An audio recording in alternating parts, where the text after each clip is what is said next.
Welcome. In this video, we'll use the price chart not just as a tool for observation, but as a lens for understanding. Before we begin, there's one essential concept to establish. The chart will always be set to a logarithmic scale. Why? Because a logarithmic chart does not measure price in absolute terms. It measures proportional change. It recognizes that a move from $1 to $2 is not the same as a move from 101 to 102. Numerically, both are an increase of $1. But in the first case, it's a 100% rise, while in the second, it's only 1%. A linear chart treats both moves as equal, but in reality, they are not. Just as a whisper in a quiet room feels louder than a shout in a storm, a small move at low prices carries much more impact than the same move at high prices. This difference is what we call sensitivity to initial conditions, a foundational principle in chaotic systems. Every percentage move must be seen in relation to where it began, because the starting point shapes the entire trajectory. By viewing the market through a logarithmic lens, we align our perspective with how natural growth actually behaves. Exponential, not linear. It's how trees grow, how populations expand, and how trends unfold. The logarithmic scale transforms a chart from a simple record of numbers into a map of proportional energy, allowing us to see parabolic expansions and contractions, not as distortions, but as organic expressions of dynamic equilibrium. In essence, the logarithmic chart gives us context between price and time. It lets us perceive price not as a static point on the screen, but as a living process, a continuous. This image shows a price chart viewed through a logarithmic lens. In a logarithmic chart, each move is measured in proportional change, not in absolute numbers. That means the chart doesn't just record what the price did.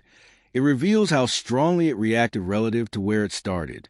This gives us context between price and its initial conditions.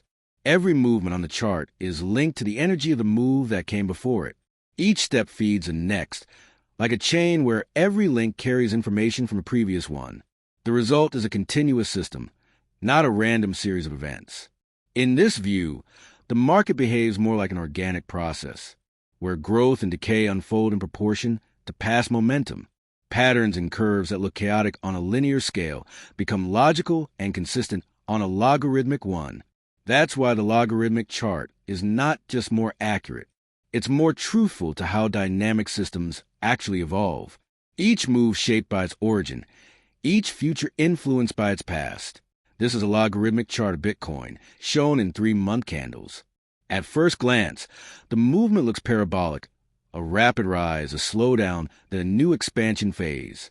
But through the logarithmic lens, this shape reveals a deeper logic. It's not just price movement. It's a dynamic system unfolding from its own internal history. In nonlinear systems, small variations in the starting point can lead to large differences later on.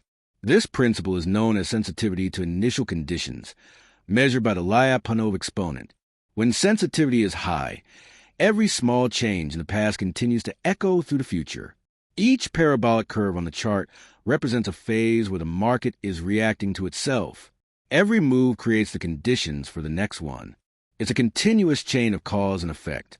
The past shapes the present, and the present sets the framework for what comes next. The logarithmic scale makes this relationship visible.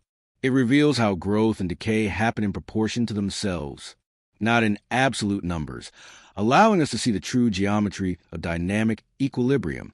These parabolic structures are not random.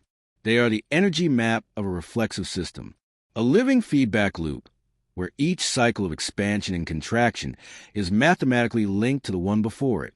In essence, the logarithmic chart doesn't just record price. It records the evolution of information within the system. It shows how the market learns, adapts, and reshapes itself through the memory of its